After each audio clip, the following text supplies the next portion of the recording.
Hi, no one, because nobody is listening. This is the first episode of the Special Interest Show, where Yay! every 2 weeks, one of us will just rant nonsensically about the other, about something that has just consumed our lives for the past month. We don't know what the other one has prepared in advance. We're just kind of It's a mystery. stuck here. They won't unlock the doors until the PowerPoint's over. Yeah. But anyway, so I'm Happy Turtle, also known as Mark, and my co-host today is Rose Fawn, also known as Jessica. Say hello. Hello.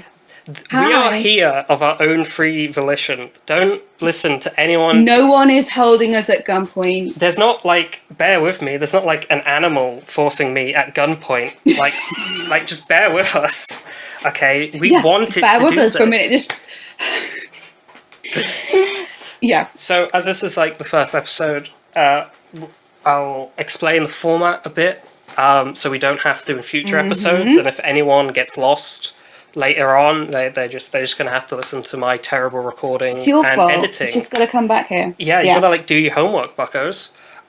You've got to follow us from the OG episode. You're not a true fan if you don't listen to this explanation.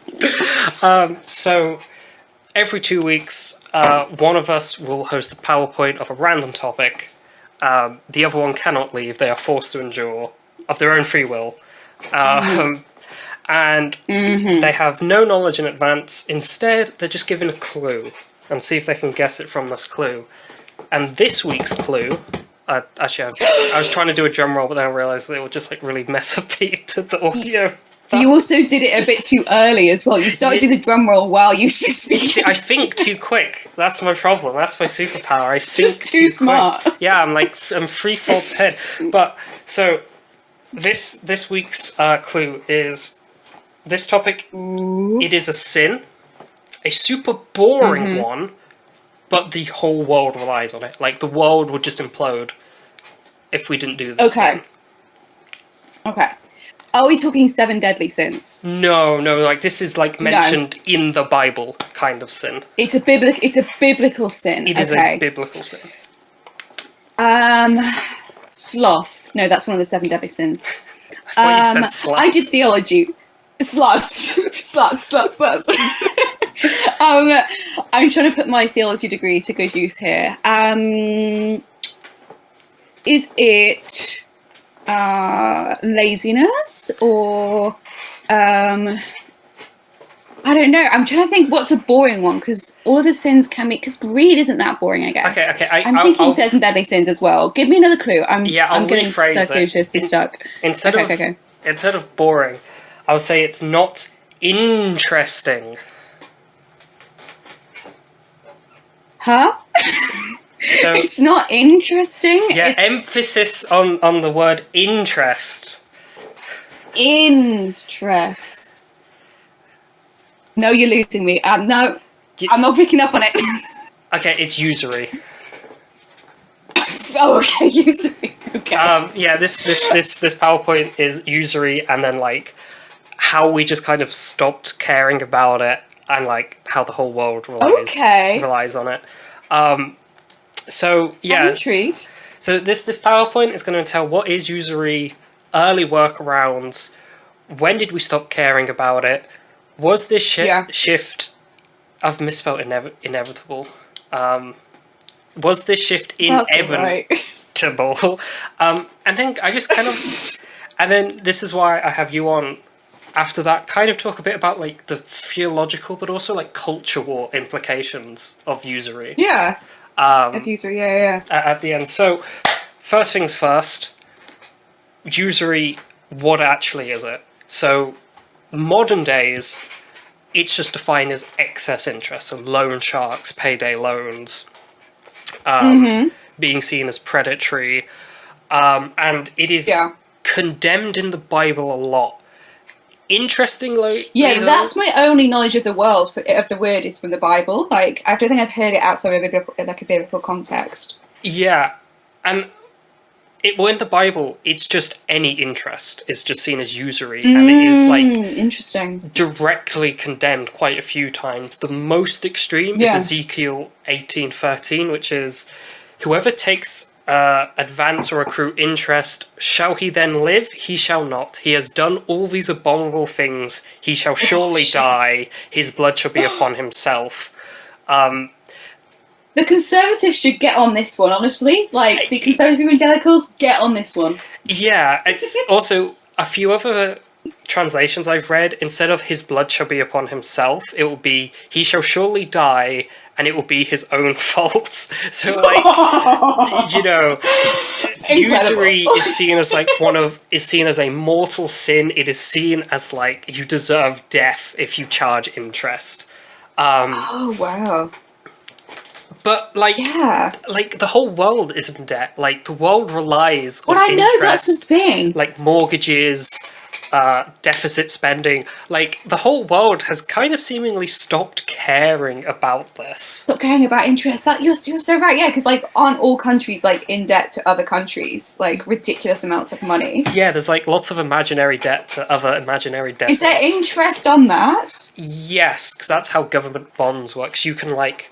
Because, like, when the government's in debt, it's usually because it issues government bonds. So you would, I say you, but usually just, like, the inferior rich people buy government bonds, and then the government pays them back with a little bit extra. But because they're always giving out government bonds, they're always having to pay them off, so they're in perpetual debt. So I don't know about the country we're in, which is a mystery. Ooh. Whichever country, you can't tell by our accents. Yeah, but I believe in the US, I think like 60% of its national debt is owed by like the American people. Through like various. It's not like when a country's in debt. It's not like we go to France or Mexico and go like, bonjour, can we have 30 euros, please? Full disclosure, that is what I thought happened. That is how I thought that worked. I mean, it used to work that way. Okay, what, exactly that way? For sure. Well, yeah, because like, and like wars were caused over it because like I'm pretty sure Mexico did take a loan out from France and then they didn't pay it back, and France was like, "We're invading you, bucko! Get ready!" Oh my god! And that's why countries stopped borrowing from each other. I've vastly like oversimplified like 500 years of economics. That's what this whole podcast is about. Just vastly oversimplifying at the same time as being weirdly specific. But I think it's also good to like move on to like, why do we need to lend money? Like, why is it critical for the economy? And there's kind of three main like reasons people need loans. The first one is to kickstart capital. So, like, you've got a business idea, you want to sell. What do you want to sell? I want to sell very whimsical carvings of frogs that are painted with a mixture of mud and blood. Okay, so you want to start a business selling whimsical frog carvings. But to do that, you need to buy the resources, hire the staff, learn the skills. So you go to a bank and you ask for some money so you can invest. Do you think they would give me that, hypothetically? Would they give me that loan? Hypothetically, I don't know. I'm not a bank, probably. Hypothetically, how would I go about applying for that loan? Actually, one of my friends did actually get a loan because he was applying for a mortgage and they said your credit score isn't good enough. So he kept going to banks saying, "Can I have £1,000 loan?" and then just paid it back the next day. Paying him to improve his credit. Yeah, to improve his credit score. He was literally, and I was like, "Wait, how did you get the loan?" Because he was like 16 at the time as well. Oh my god! Your friend got a mortgage at 16. No, at 22. It took him it took him a few years, but like it took him a few years of running this scheme to get his credit score. And he would just walk into a bank and ask for £1,000, and I was like, they would give that to you. And now like every banking crisis makes a lot more sense. But yeah, so like you want to start your frog carving business. you get that loan, so you have that initial kickstart of capital, and then you pay, and then afterwards, when you're successful, you pay back the loan with a little bit extra, so that the bank can make money to give out more loans. The second reason is expansion. So it's, you know, your frog business has done well, you're doing good, but now you want to expand into a different market or a different sector, whatever that may be. I want to make them alive. I want to make them alive. I bring them to life. I want to do experimental science to make them come to life. So that's my new market. Okay. But unfortunately... Don't know why you're laughing at my business idea. Sorry, I wasn't. That was just the wind. It was just... I wasn't laughing. It was just the wind. Okay. Yeah, of course. Yeah. I get it. So... Unfortunately, you need, again, just like starting the business, you need a lot of money to kickstart this expansion. So instead of, like, saving up for a few years, you're like, you know what, I'm just going to get out another loan so I can expand my business and create abominations against God with my frog carvings. And then... Yeah, that's the branding, yeah. Yeah, and that's also why companies will sometimes go public as well and can sell their stocks, but that's not usury. I have heard that, yes. We're not talking about stocks. Okay. We're already in very boring territory, so let's not go into the exciting world. I actually have, but weirdly, I have some understanding of stocks because I've watched so many financial documentaries about like Wirecard and WeWork and like all these companies that have all this fraud going on with their stocks. Anyway, proceed. And then maybe that's my next topic. The final category, which is kind of the oldest category, is temporary relief. So, you know, your car's broken down or you can't make rent because you were paid late and you just need a quick bit of money to just get you through however long this period is. And this category has like kind of existed for as long as money has sort of existed. It's kind of like the oldest one. Because, you know, you didn't really get businesses in, like, ancient Mesopotamia. You would get, like, merchants, but... Really? Yeah, you wouldn't really get, like, Amazon. They didn't franchise out?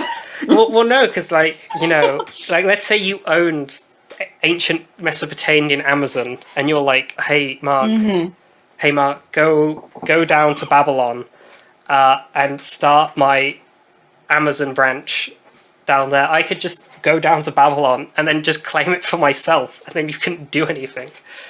You could, yeah. Like, what property law? Like, what do you mean? We don't even know how to I would read. have my frogs to send after you, though. Is that where the 10 biblical plagues come from? Yeah, it is.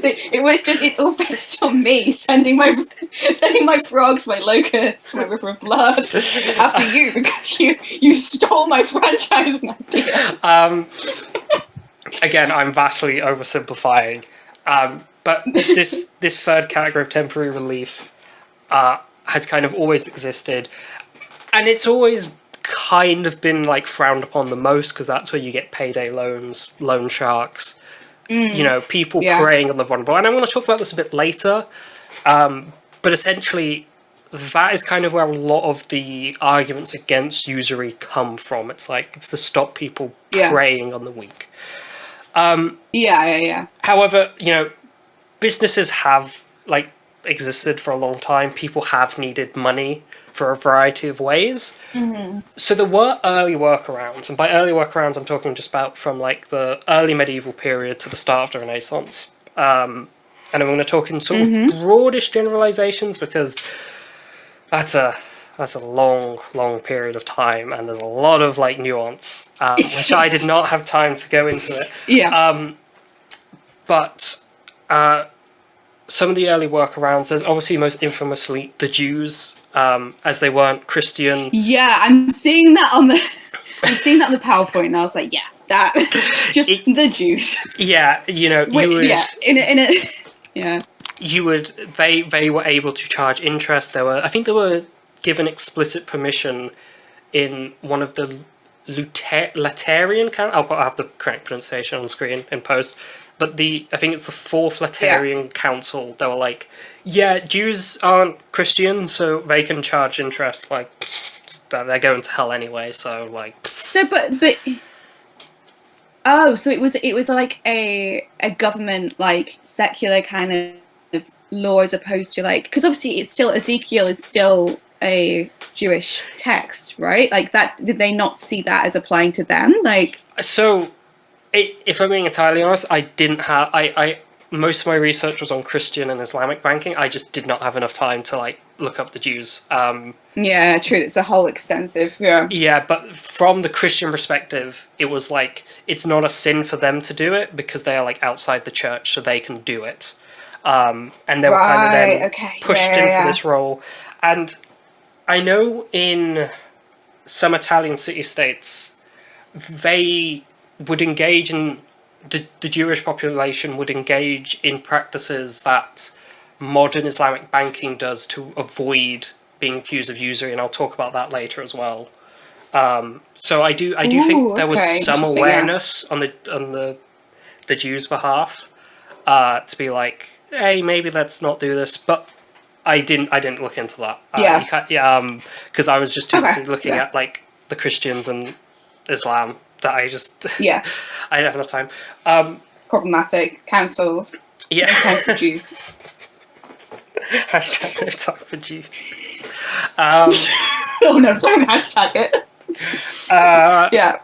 Carry on. Proceed. So the second method, which I am too dumb to fully understand this method, but you would pay back the loan in a different currency, which had like a higher exchange rate, essentially.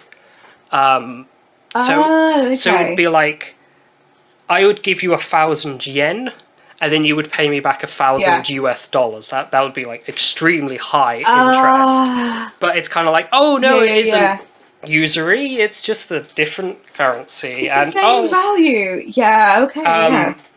And in fact, some of the early banks that rose in the Italian city-states weren't called banks, they were called like money exchangers, because it's like, hey, we're not usurers. We're just like here to give you euros and stuff. We're just exchanging money. It's no sin is going on. Is that what's going on with all those money transfer currency exchange things on the high street?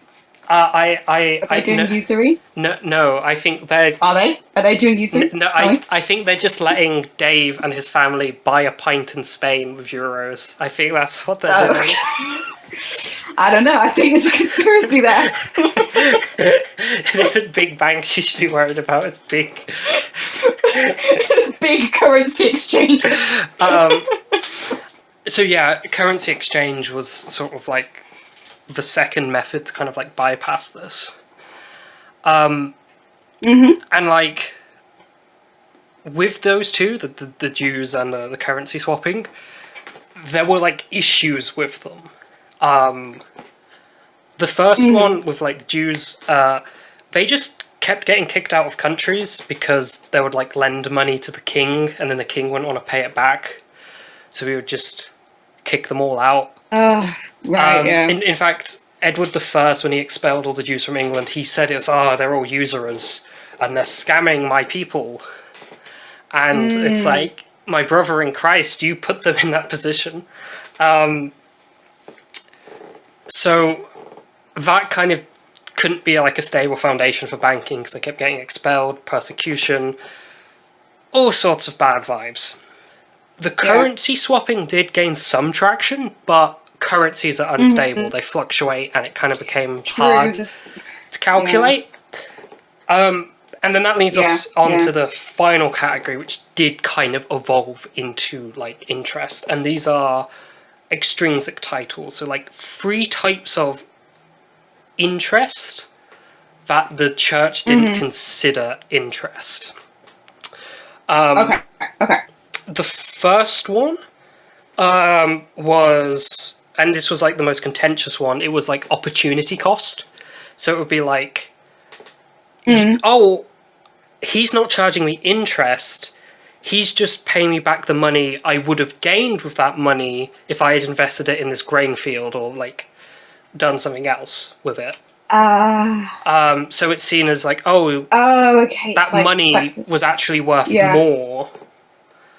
That was quite Yes. contentious among theologians throughout the Middle Ages about what, like, when you could actually classify as something as like opportunity cost. Mm. The second would be like damages incurred to the lender because they didn't have access to that money. So like, so I lend you 100 gold coins. A fire breaks out, and I can't hire anyone to put out the fire because my 100 gold coins are to you. So you would pay back how much damages I've incurred from that. And then the final one... Wait, hang on, pause. I would pay the cost it would to, like, fix your house. Yeah, you would, like, because that damage wouldn't have occurred if I, like, had the money in the first place, because I could have just, like, hired people to stop it. The damage would have occurred. You would have just... Yeah, okay, I see why it's a workaround. Yeah. And then the final one, and this one was, like, because the other two are, like, contentious or, like, they're kind of unpredictable. The final one was late fees. So... Okay. You know, I lend you 100 gold coins, and if I said that's 10% interest, that would be usury. But if you miss the payment date and you pay me back a week later than we agreed, and I say, hey, you're late, there's a 10 coin late fee, that's not usury, that's just late fees, you know? That's not usury. You know, I was damaged because I didn't have that money because you didn't pay it back on time. Because you had a fire and you had to have the fire, yeah. So, because now the church did state that, like, deliberately agreeing to miss the first payment, to then pay the extra of the late fee was usury, but it was very hard to prove that. Prove so that would be an agreement from the start, like. But I'll only give you this loan if you miss the payment date.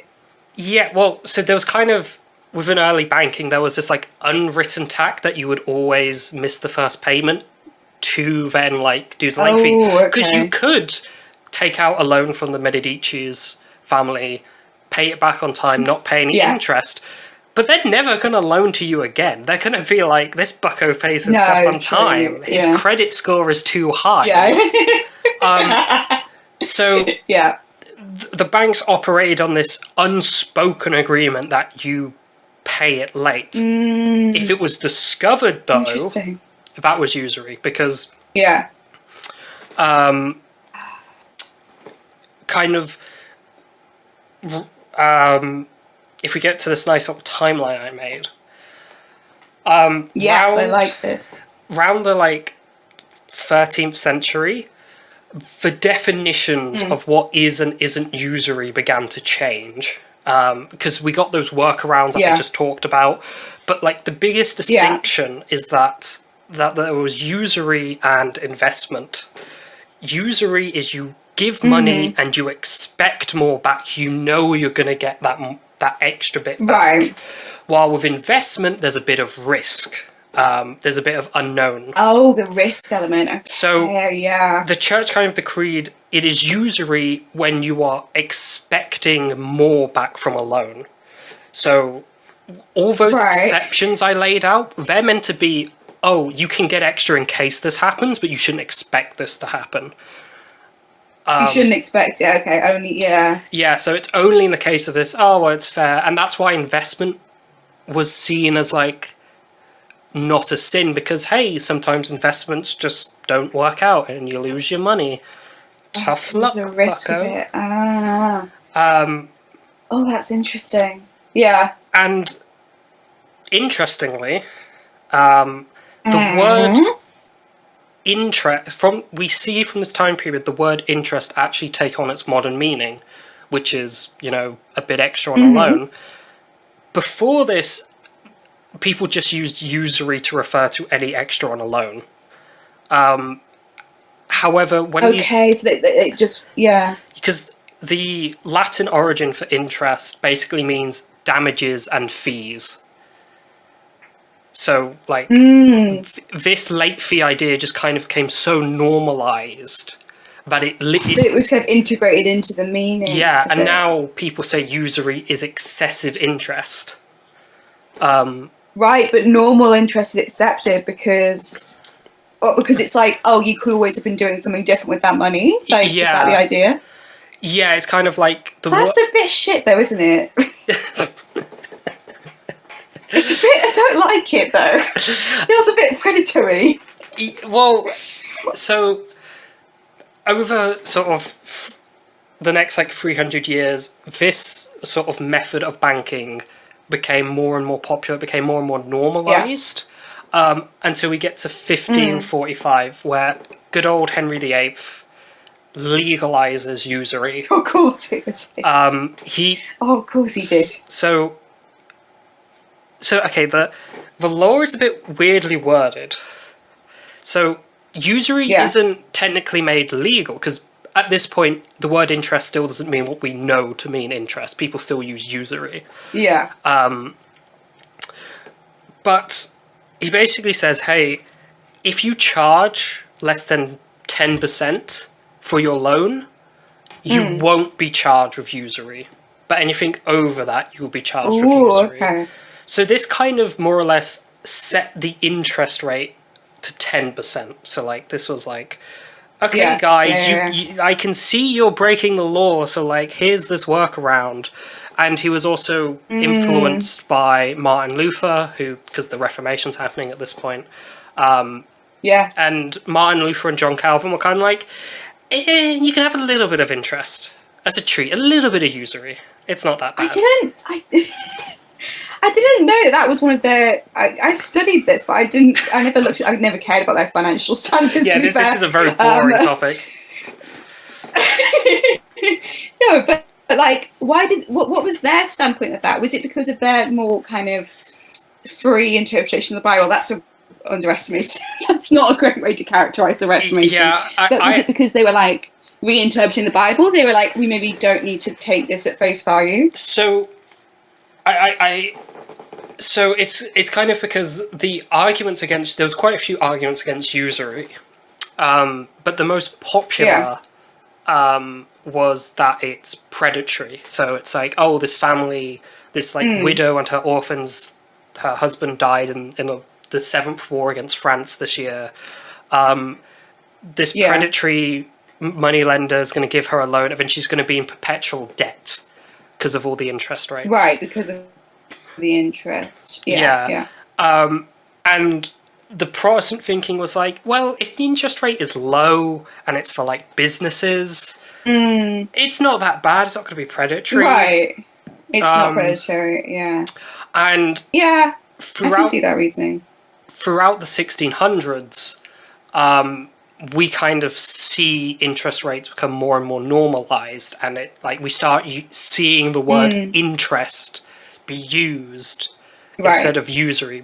I think it was like in the over the course of the 1600s, there were laws passed about they would use the word interest instead of usury. We see this like shift. Why do you think that was? Was it like a branding kind of thing, like to move away from usury as a sin and try to get more of a net value neutral? Or? I think it's just because... Yeah, what was it? Because people use the late fee method so much that the word interest kind of just overtook. It was... Yeah. It's like why we call frisbees frisbee. It's because, like, the first... I don't even know what the generic term for a frisbee is, but, like... that's just what everyone calls Why do we call them frisbees? What? But wait, okay, I phrased that really badly. There? I phrased that really badly. Okay. Yeah, I'm really confused. Why do they call frisbees that? because Mr. Frisbee invented the frisbee and he named it the frisbee. So everyone was like, "That's a frisbee." I see. Instead of just that's a frisbee, even though that's not what it is. Yeah, instead of a throwing disc, because it's just. Usage defines meaning. Everyone was using the word interest to refer to what we now think of interest, so it kind of just became what we became. It just supplanted usury. Yeah. So it wasn't any kind of like cautious branding, because people still thought of usury. It's one of the reasons why throughout sort of the from 1545 all the way to the 1800s, Parliament consistently lowers the interest rate. It goes from 10% to 8% to 6%, and then it kind of stays at 5%. And near the 1800s, they were like talking about making it 4%, and that caused like a shock. Oh wow! Amongst the I say amongst like the world, amongst like all the like Adam Smith types during that time who do nothing but like write essays. Right. They're like, whoa, this would destroy the world. And then, but also because there was that drop in interest rates, it undermined the religious argument that it's like, oh, it's here to protect people. Because it's like, well, it's only like a 4% interest rate. That doesn't hurt anyone. That's fine. Right. And then that caused it to be more and more normalised, especially because when colonisation happened, there was a lot of safe investments. Because you could invest in the 13 colonies and you're guaranteed to make a return. Right, they're really safe, yeah. Or the West Indies with all their East Indies with all their spices. So kind of more, when I say more and more, I still mean like a tiny fraction of the population, but more and more people were investing, were taking out loans and being fine. They would just pay it off. They wouldn't go in perpetual debt. So it was seen as normalized. And actually, I should have... Right. I probably should have said this earlier, because that would have made more sense. But while I'm talking about it being normalized, while doing research for this, a trend I noticed in some of the older works I read is people would dismiss the idea of usury as a crime. They were like, oh yeah, the church banned it in like the 1200s, but nobody really cared. It didn't affect people. There was like the stereotype in academia that nobody cared about usury. It was too abstract. But up until 1545...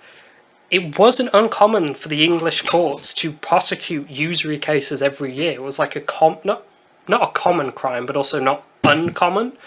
And in fact, the canon law within England stated, hey, if we think something is just a fancy workaround for usury, they had a Latin word which meant cloaked usury. We would just still consider it usury. Ooh, okay. Because one of the workarounds... so it was way to be serious then. Yeah, because the punishment for it is you'd be excommunicated and you wasn't allowed a Christian burial if you were found guilty of usury. Oh damn. That's serious. Yeah, so we do have evidence that like it was considered quite a serious crime. And we also have evidence of them like workarounds that never really worked, because they just kept getting found out. Yeah. So like there was one where he lent somebody like 8 guineas or whatever like the made up English currency of the time was. And then the guy paid him back 8 guineas, but also gave him a spoon as a gift. But that gift was seen as interest, so the guy was charged with usury. Yeah. Oh, that's incredible. Another one, which is like, there was like 2 farmers, and one of them sold his grain for 25 gold. On the promise, because this was in writing, that in 3 months' time, the other farmer would sell back that grain for 40 gold. Oh, okay. So the argument was, it's like, oh no, this isn't usury, we're just selling the same thing back and forth. But it's like, okay, but like, that's just used as a way to like make this look like it isn't usury. This is just usury in disguise. It's gaining interest. Grain shouldn't be gaining that much interest on it. This is what the lawyers in the church courts argued, and he was found guilty. Although around like the 1400s, we have evidence of them not prosecuting cases that had like quite low interest. So we kind of see that as these like become more and more normalized, this idea that usury was just anything excessive starts to take root even in like the church courts themselves. So there's quite a few instances of where it's like, it's only like a few, it's only like 2%. We could we could prosecute you as a usurer and like condemn you for all eternity, but we've got bigger fish to fry. Right. But I kind of wanted to just mention this, that this was seen as like a really serious crime, and it was still a crime. It was a prosecutable crime. Yeah, because there is this like trend in academia for people just go, it was just one of those made up laws that nobody cared about, and like, sorry Barry, who went to university in the 80s and maybe wrote an essay about this, but you're wrong. Okay, the times have changed. Yeah.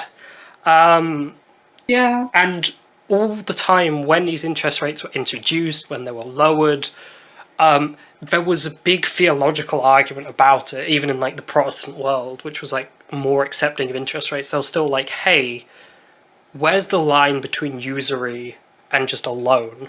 Like, that they were aware of this topic. And while today nobody thinks about usury, they did think about it during this time. So I kind of just wanted to emphasize that point. Yeah. But, you know, by the 1800s, there's like the last effort to make usury a crime is sort of staged. But it just, because you have a few preachers saying, hey, don't do loans, they're bad. Adam Smith actually was, even though he's like Mr. Free Market, he was still writing like, hey, there needs to be a cap on interest because of usury to protect people from usury. But so he was, there's still that general concern about it. Yeah. But it's also during this time that we see the interest cap abolished and it's just left to the free market. And then by 1917, even the Pope is like, you guys can commit usury. It lifts its ban on interest. And now you have the modern day understanding of, usury is like excessive interest and nobody thinks about it. I mean, you even did a theology degree and it didn't come up. No, it genuinely didn't. Like, I wouldn't even thought of that because it's just so accepted that like you're going to have ridiculous interest rates. Like, I mean, you know, like maybe not everyone listening, but likely everyone's parents listening. They've probably got a mortgage. Yeah. That's interest. That's usury. Like, yeah.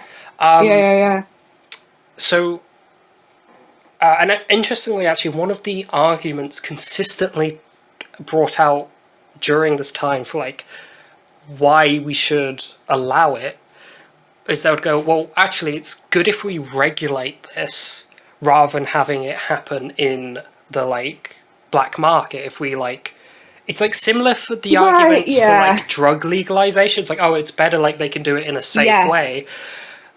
But I find I'm glad you do it in the house than in the streets. Yeah. Like, but like, can you think of any other sin where the church would argue, hey, let's regulate it so people can like do it safely? No,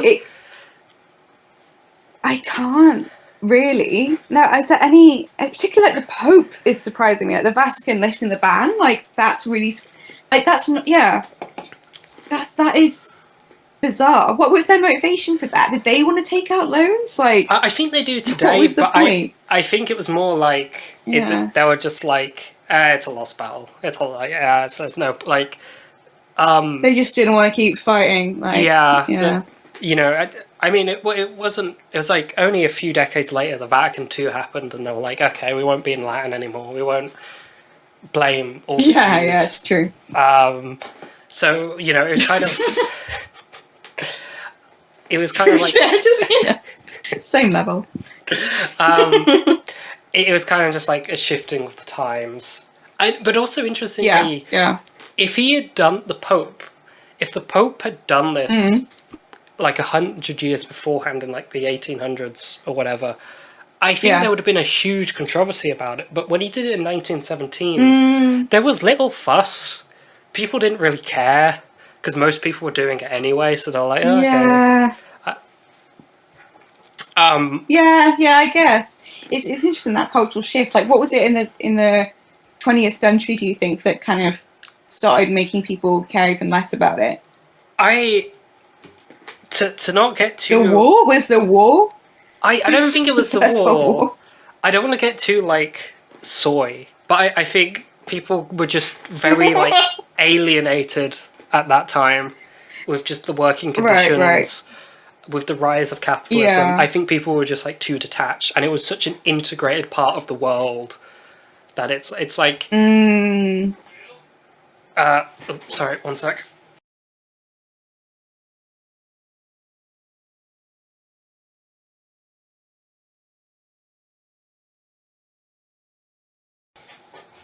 Got anything for the dishwasher up there? Okay, I'm back. Sorry about that. That's what I heard. Was it your dad? Yeah, he's great. He calls you mate? No, I said he's great. No, but he said, you got anything for the dishwasher there, mate? Well, yeah, what's wrong with I've not that? heard people's parents calling them mate. There's nothing. I've just not heard my parents, like, I know. I've just not heard someone's parent call them that. It's nice. I like it. Yeah, I've Affection. got a good family life. Like, no need to hate. Not hating. Where were we? International finance. Oh yeah, so Why did the cultural shift and this shift sort of happened, and people I didn't find people have now applied these kind of retroactive arguments that this had to happen, that this change was inevitable, and the two biggest arguments I see is what we talked about earlier. Modern economies need debt to work. That capitalism couldn't function without banks or money lending or interest. It just the world would kind of implode upon itself. The second kind of reasoning I see is that they go, well, when the Bible was writing about it, they were talking about predatory money lenders and not like international finance and businesses, so it doesn't really apply here. True. But that argument I see very little of. I only saw it like once or twice. There's very little like theological concern I've noticed in Christian writings. It's just like an accepted part of the world. However, in the Islamic world, there are still financial institutions that don't do interest. It's known as Islamic finance. Still today? Yeah, still. Well, so in the 19th century, there were Islamic scholars who were going, hey, we need to start charging interest. This is the economy. This is how the world works. We need to modernize.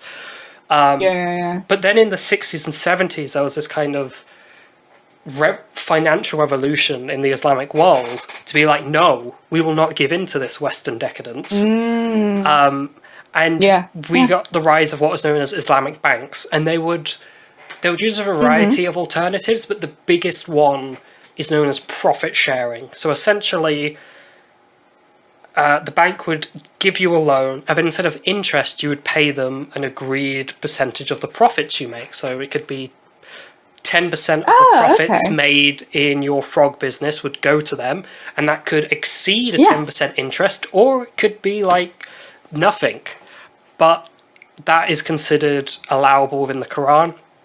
And there are a few other alternative methods they did, but they were like very... Isn't that what they do? Sorry, is that what they do in Dragon's Den? Oh, so it is kind of buying stock. So because it's like they kind of are buying stock. They pay money, right? They pay like their £100,000 whatever to the business, and then they get 5% of the business, right? And that means they get some of the profits. Yeah, I don't understand. So when you buy stock, you get some of the profit. The difference here is the bank doesn't get ownership in it. They just get the percentage of the profits. So when you buy, they just get the money, right. When you buy stocks, you get a tiny bit of the business, or more of the business, depending on how much you buy. Yeah. So you have some say in how it's run. With this, it's just like you get the money that they make. You don't get any say in it. Right. Although likely informally, if a bank lends you money and they give you advice, you're probably reluctant to go against it.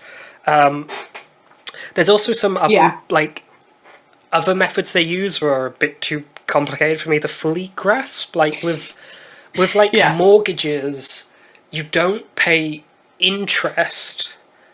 However, you don't own the house until you fully pay off the mortgage, and in the meantime, you pay rent. So it's like, oh, it isn't interest. They're just paying rent while paying off the mortgage. That's called a mortgage. Yeah, but it's like it's basically like rent to buy, essentially. But yeah, I do see what you mean. Yeah, But it's so like like- instead of your rent money just going nowhere, like it's working towards it. But and I guess you're paying a set rent. Are you? Does the rent go up? I think the rent.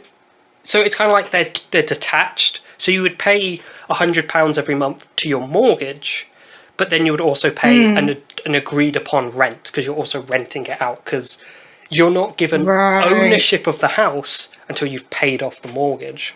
But again, I see. I like Islamic finance is like its whole other thing. Yeah. And I'm oversimplifying a lot of that stuff. But I just kind of want to bring it up that there is this alternative. Pardon me. Yeah. So then that leads on to one of my final points. Is the IMF sending us all to hell? Because absolutely. Because they say excessive debts. They say that it's to protect those who are poorer from being preyed upon. While it's a very known thing that the third world is in a huge debt crisis because of IMF loans. And I think it'd be very easy to argue that a lot of the loans to the third world fit the definition of usury. They're preying on weaker countries. They are keeping them in perpetual debt. And it's interesting that who funds the IMF?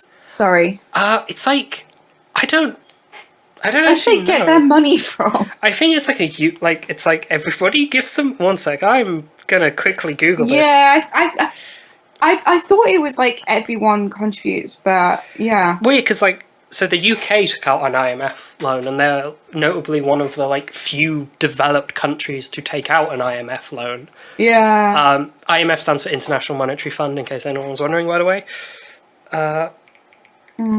Where does IMF get its money from? I should have researched this beforehand. Also, tangent, IMF has a 2.6 rating as a Google business. I don't know where those ratings are coming from. Okay, so it gets it. Some of its money comes from loans. Some of its money comes from money given by member nations. Okay, yeah.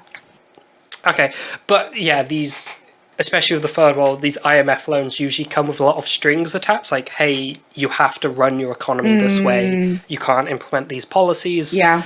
And it's interesting that there's not been any calling out or denouncement of this as usury by religious leaders that I could find. Like, the Pope hasn't said, hey, IMF, this is usury, you are condemning the third world. Has it just stopped being a theological issue then? Has there been any any outcries of usury in the last century? I haven't found any. I found the closest I could find is a few of the articles about Islamic finance I read, which was done by secular authors. Yeah. By secular, I mean I didn't know if they were Muslim, Christian, Jewish, non-religious. Right. Their religion wasn't. They weren't writing as theologians. They would end it with going, any Christians concerned about usury should look up Islamic finance as an alternative. But I couldn't find... Okay, the closest I could find, and I don't even want to count this because it's insane, is... Okay. There was a YouTube video about...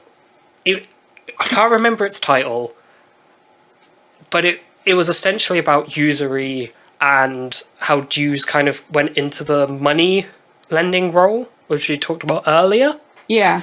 It was made by a very anti-Semitic person, and it had very wild conclusions. And I'm pretty sure the top comment was, an Austrian pater tried to warn us of this, so it's like, okay. But Okay, yeah, maybe. on that note, though, I've not seen this like mentioned in the culture war, like except for that one time. Like people say the West has fallen and become degenerate and is no longer like close to Christ. You get those like trad Catholics or like LARPers. But when they talk about the degeneracy of the West, they don't talk about usury. They point to like gay people or abortion, but like Right. like if you want to say like the West is committing usury, you could easily do that theologically. Like there's You could make a clear case for it. yeah. So I find it weird that like out of all these like cultural points, usury is just forgotten. Like nobody goes, I hate the West. It's become such a like, probably because like you're saying, it's become such an integral part of like how the financial system runs. But it's fascinating though to think about that as like it being usury being basically the requirement for capitalism, for like late stage capitalism at this point. You know, like it's necessary. And everything was reliant on that. And if we suddenly got rid of like high interest rates, then the world would fall apart. But like, then is it necessary? Because there's the Islamic world, which uses. Well, that's true. I guess from the perspective of a lot of these like Western Christians, maybe it's like you kind of think about any, because they're also so scared of communism as well, aren't they? They're scared of any alternate like monetary system, like. Also, I can't see those Christians like turning to Islam and thinking, "Oh, actually, the Muslims do this really well." I don't think a lot of them are going to be turning there. Like, I don't with all the like Islamophobia going on within those circles, you know? Yeah, I don't know. But it is weird. We don't even see it because like some of these, and I'm talking about the extreme right, like MAGA, January 6th crowd. They want to completely reshape society. True, they do, yeah. But yeah, that's true, because there are a lot of them who want to completely start again and start a whole new nation, don't they, of Christians. But they just talk about, like, banning abortion and killing the gays. They never say, hey, let's reformat the monetary system, like, which is weird, because if your motivation is theological, that should be just as important as the other thing. Like, again, if we go back to Ezekiel, you will die if you commit usury, and it will be your own fault. One question about biblical stuff is there is a parable of I can't remember which book it is. The 10 talents. Yeah, that's exactly what I was thinking of, about the whole like it was like the guy was told off for not investing the money basically and just burying it in the ground. Like how does that relate to this whole theological concept? The way it was understood by like people at the time of Thomas Aquinas, and like I don't know about the modern day, but I just know like the historical understanding of this parable is that the master is a substitute for God, and it's sort of, you know, he's rewarding people, and then they are. Should we explain what this parable is for people who don't have actually really specific biblical knowledge? That is very. Do you want to explain it, or? I can give from what I remember. So there's like a master, and he has how many servants? Is it 3 servants? Yeah, it's like 3 or 4. Yeah, it's like several servants, and he gives them each a small loan of 10 talents, like gold, whatever, coins.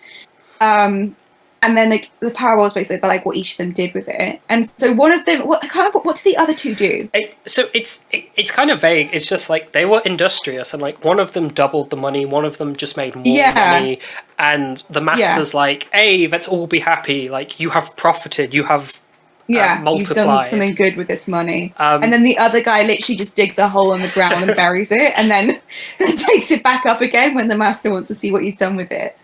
And he's like told off for it, chastised for it, for not like doing anything productive with that money. So and in that passage, the master does say like, oh, you could have just like charged interest and made money with it. Yeah. And the kind of understanding among theologians at the time was it was to prove that God was good, because the servant who buries the money, he is resentful of the master. He's saying like, hey, well, like you didn't do any work for this, you didn't really earn it, and he kind of accuses him of being like cruel and lazy. So that comment about the interest is meant to be, like, if I was cruel or lazy, I wouldn't have said do what you want with it. I would have said just make interest on it, because usury is a cruel but effective way of making money. Right, So I see, okay. the context is meant to be, like, usury is such a effective but also evil means of making money that you can tell the master is not an evil person because he did not task his stewards with because he didn't ask for that. Yeah. So that's kind of, that was like the biblical understanding of it. It's like it was just so taken that usury was evil that he didn't need that explanation. Yeah, it was just like, you know I'm not evil because I didn't tell you to commit usury. Like, geez. Right. That was the explanation I found. That's so fascinating, though, isn't it? Of like how that was so taken for granted. It's one of those things in the Bible that, like, this is why I think people miss out so much if they don't read into the actual history of the Bible and the, like, societal context at the time. Because, like, there is a lot going on there that, like, if you read that, you might immediately think, oh, like, I'm sure there are some Christians who read that parable and like, oh, well, I'm going to put my money in the bank. Like, I'm going to put it in a savings account. Yeah, very interestingly, when I looked up the passages, it's annoying me because I didn't write down the website. So hopefully I'll put it along with all the other sources, but if I can find it. Yeah. But it was like a wiki, it was like a Bible wiki, and it had that passage. And if you look through the edit history, there is a huge argument between people who use the word interest and usury there, because they would say the more faithful. I cannot speak any languages other than English and French, so I have that huge disclaimer, but a more accurate translation of that would be, instead of interest, usury. But because the cultural context has changed so much, people are really reluctant to say, hey, charge usury instead of charge interest, and you see this huge edit war going on with people arguing. So yeah, it's like this shift has this cultural shift becomes so apparent that it's like affecting biblical translations. Because usury, when the Bible was being written, way back into, I'm not going to say a year, because that would just don't set ourselves up for a comment war. that's I'm not touching that with 10 yards. Whenever it was written, usury meant charging anything extra for a loan. Anything extra. Yeah. But today, usury is defined as excess interest. Interest being a workaround to avoid being accused of usury. So it's kind of like, I mean, people say, like, the devil is trying to, like, subvert society, pave the way for the Antichrist. Yeah. And they point to, like, abortion or gay people as, like, look, the devil's work's out of hand. But, like, what's that quote? The best trick the devil ever pulled was making people not believe in him. It's convince people he never existed. And then you get to usury, and people don't even think about it anymore. Like, the devil's won. I like the number of people who won't even know what it is. Yeah, like, you're so right. Guys, fight against the Antichrist. Burn your mortgage agreements. Should we start a, like, religious sect that is anti-mortgage, anti-money, anti-loan? I mean, you know. Well, actually, I have a no fees overdraft, so that they already, Santander, by giving me that no fees overdraft, are fighting usury. Why am I saying it wrong? We've been talking about the whole episode, and I'm forgetting how to say it. Usury. I assume it's pronounced usury. It might not be pronounced usury. We could just be making fools. We'll find that out. We probably are. Yeah. And actually, as I was researching this episode, I was like, I wonder if the Quakers have any thoughts about usury. And zero thoughts. I could not find any, like, Quaker writings about usury. You need to go, the next time you go to a Quaker meeting, you need to just, stand up, feel like you're called by the Spirit, and say, what do we think about usury, guys? Yeah, because it's like, what are our thoughts? Who would have thought the Quakers would have a stance on that? That seems like the kind of thing they think wasn't fair. They have a stance on stocks. Like, you can't, as a Quaker, you can't invest in stocks because it's, with Quakers there's an asterisk amongst everything, but within the Book of Faith and Practice, the Quaker Book of Faith and Practice, current edition, investing in stocks is seen as a bad thing because it's seen as earning money without hard work. Because you're just like buying stuff and it's just giving you money. It's like passive income. Yeah. Yeah. So I imagine that would apply to Usury, but nobody's like thought about, nobody's written about it, which is especially weird because like Quakers were big business people. They like. Well, I was going to say they were they were founded active chocolate. a lot of business and business practices. Yeah. They made what did they founded chocolate? Well, I mean, Cadbury's and Usury's were founded by Quakers because they were like. Really? Yeah. I didn't know that. How do you like? Everyone knows that like Cadbury's is like, was like made by Quakers. Well, clearly not everyone. All wow, right. that's sorry like about that. That's crazy. Because they were like, we don't like people drinking because drunk husbands beat up women.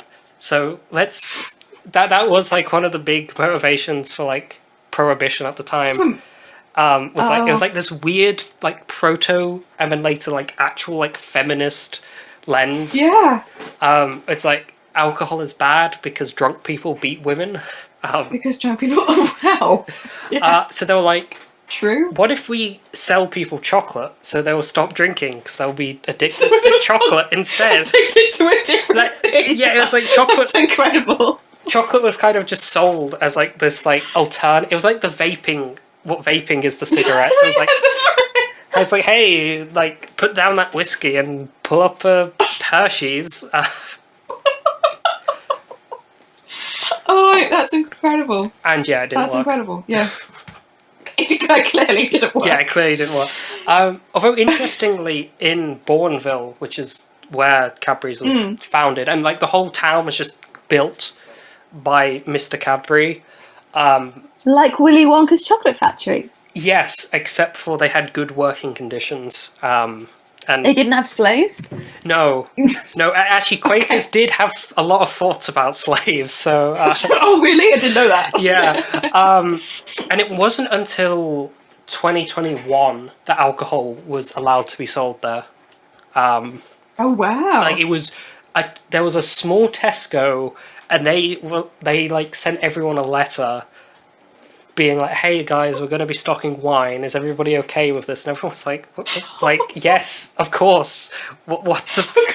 Because like it's it's no long. It's like there's not even that many Quakers who live there anymore. Yeah.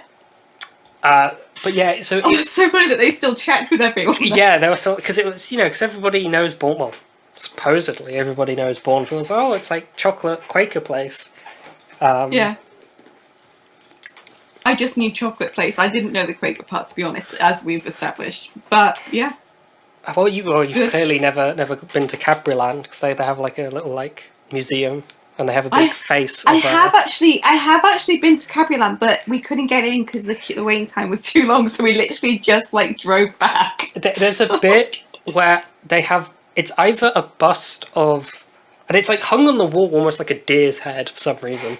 It's either of Mr. Cadbury or of George Fox, who founded Quakerism. I can't remember. Which I do know George Fox. That was for the listeners' benefit.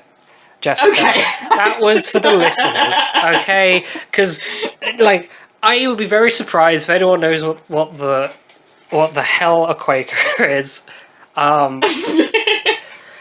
So, put in the comments down below, right? If you know what a Quaker is. Yeah. Did you watch Fleabag? People have learned it from Fleabag. I'm telling you. Wait.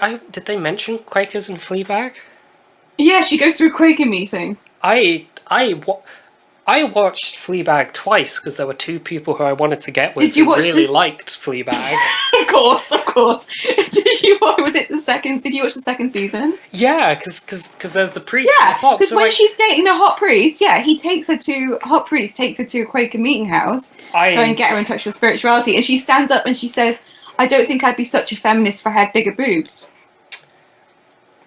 You know what? I actually can't remember that, and that's weird. Did you block it out?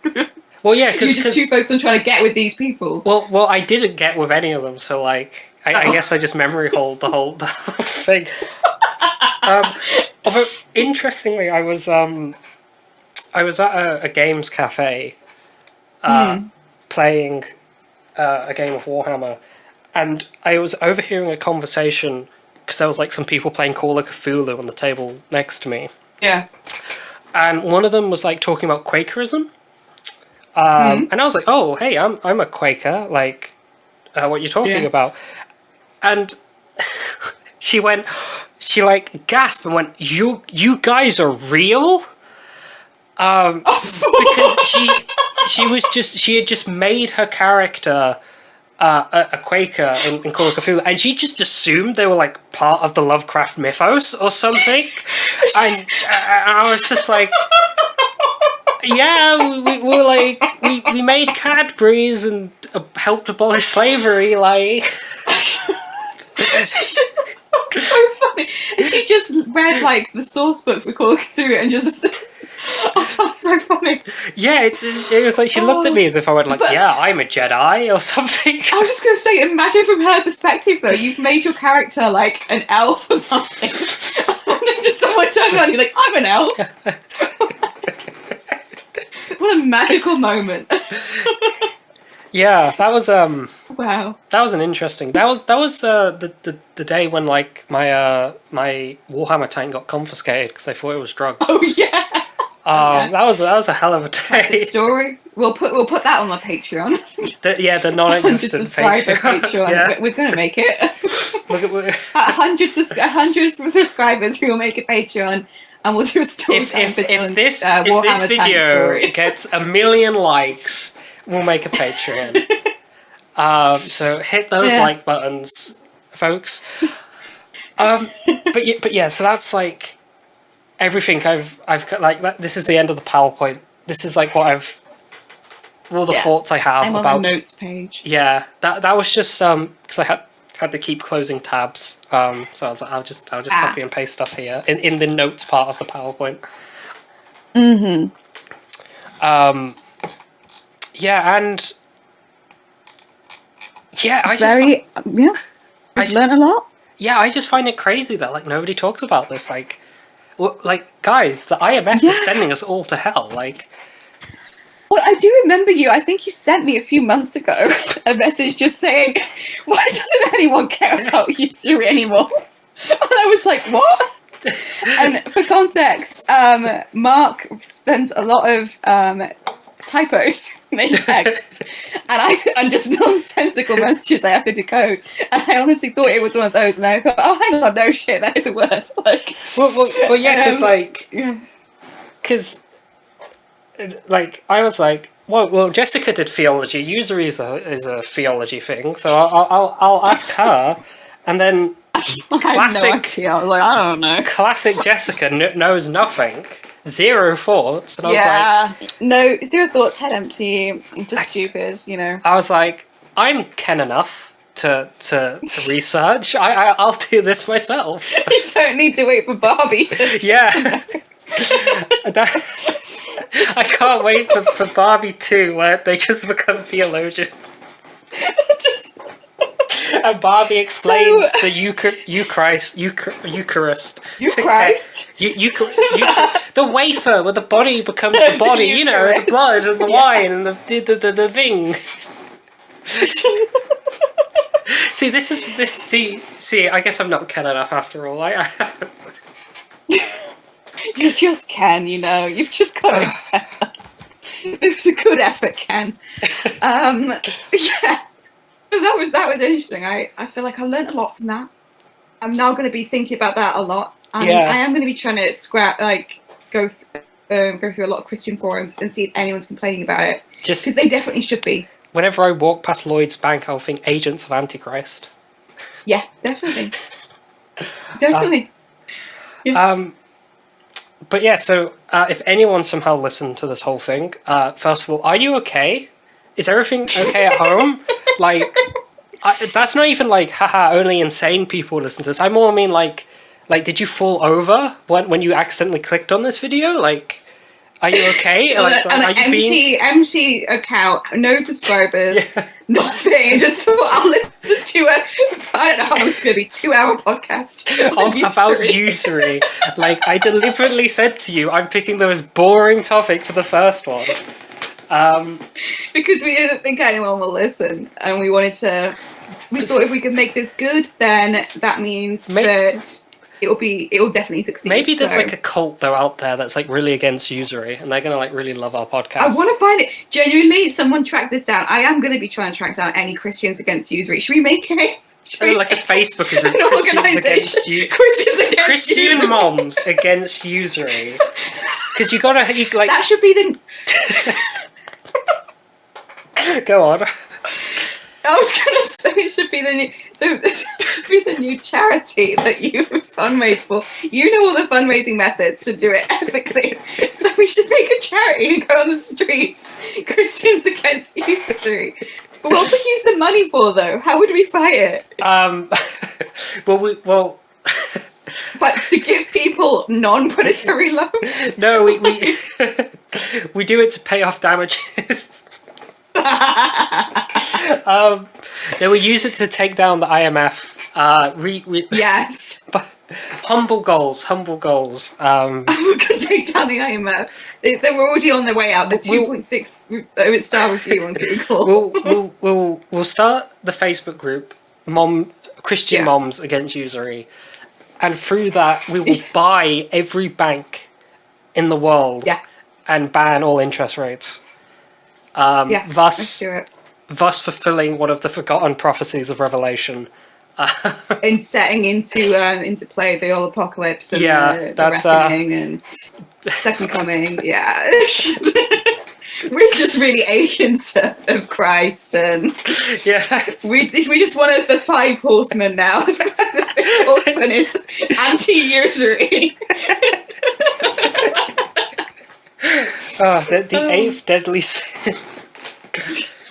No, legitimately though, if we could infiltrate some of those like conspiracy like MAGA type groups, we could get them against usury. I think we could do it. I have to edit this out now in case in like 5 months' time there's like a bombing at a bank and we're like like implicated or something. Like, I don't want to be in a manifesto. Well, we weren't. Okay, we were. I wasn't talking about bombing. I don't know. Yeah. You've just put that into the universe. To any federal agents listening, we're only talking about usury in Minecraft. Okay, we have in the Sims economy, actually. Yeah, we are. I don't think there's any usury in the Sims or interest in the Sims world, because you can ask for personal loans. If you have high enough charisma, you can get loans with people. And then I don't think when you pay them back that it charges interest. So you were saying that The Sims is truly the most Christian game out there? Yes. Okay, well... And on that note, thank you for listening. Please comment down below if you have any thoughts, or even if you just clicked on this video. We would appreciate it a lot. Yeah. And this is Mark signing off. We will see you. And I am Jessica. Bye. Bye.